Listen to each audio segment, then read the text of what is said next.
Today we are going to be talking about scanning and ports. The ports I'm talking about is not the port you use in your kitchen. Yes, Emeka, we are not talking about that kind of port. Or we are not talking about Port Harcourt. Nkechi, I know you're in Port Harcourt, but that's not the kind of port we are talking about.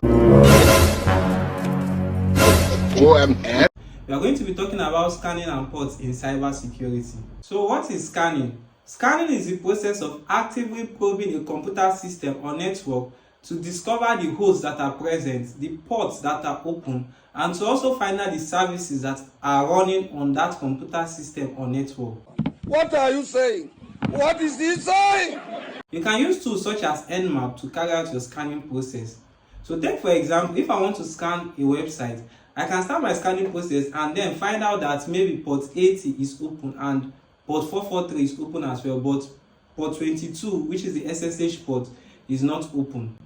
Imagine scanning to be a hacker walking down a street, and the hacker is knocking down on every door to find out which ones are open and which ones are not open.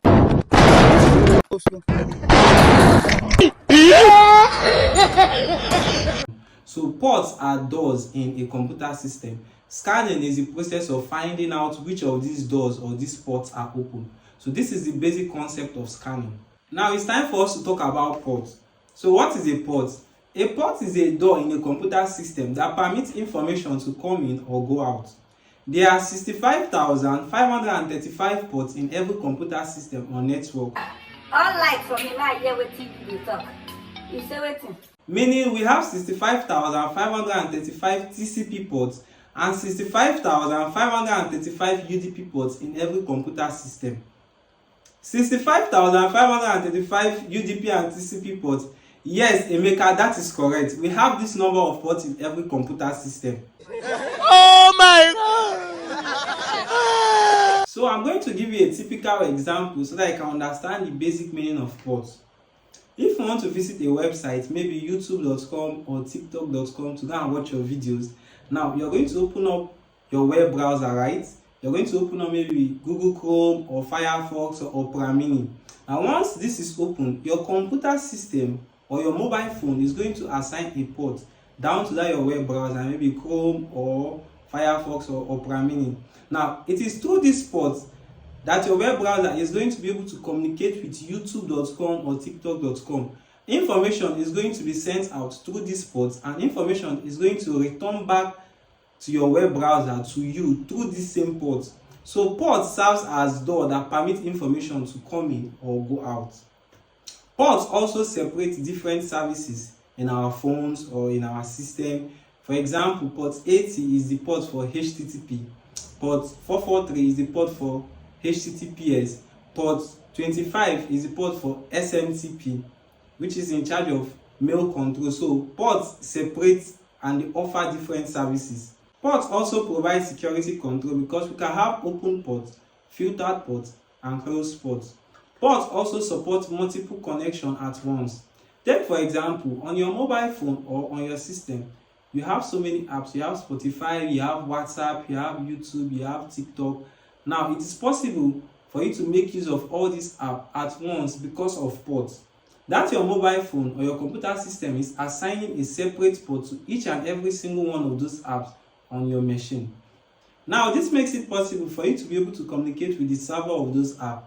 If you open TikTok app on your phone, you're able to watch videos, comments, chat with people because you can communicate with the server of those apps. Ports makes this possible because that your mobile phone or your computer system already assigned a dynamic port for your TikTok app. It is through this port that you can send out information to TikTok and also receive back information from them. The same goes for WhatsApp and every other app on your phone that can connect to the internet. Oh my God! Wow! There's something I want you to note. These ports that your computer or your mobile device assign to these apps, they are known as dynamic ports or temporary ports. This means that once you're done making use of those apps, those ports are going to be covered for future use or whenever you're ready to use them again. Now, these ports are always random. There is no exact fixed port that is given to WhatsApp or TikTok. Your computer is going to make the choice from the dynamic ports range. We are going to talk about the 3 different kinds of ports in future tutorials. We have three types of ports. We have the well-known ports, we have the registered port, and the dynamic port. So when we talk about the types of port, I'm going to explain more about them. So this is the basic concept of ports. Ports are doors in your computer machines or mobile device that permit information to come in or go out from your system. So Emeka, don't forget, the kind of pot we talked about is not the type you use to cook egusi or afang soup.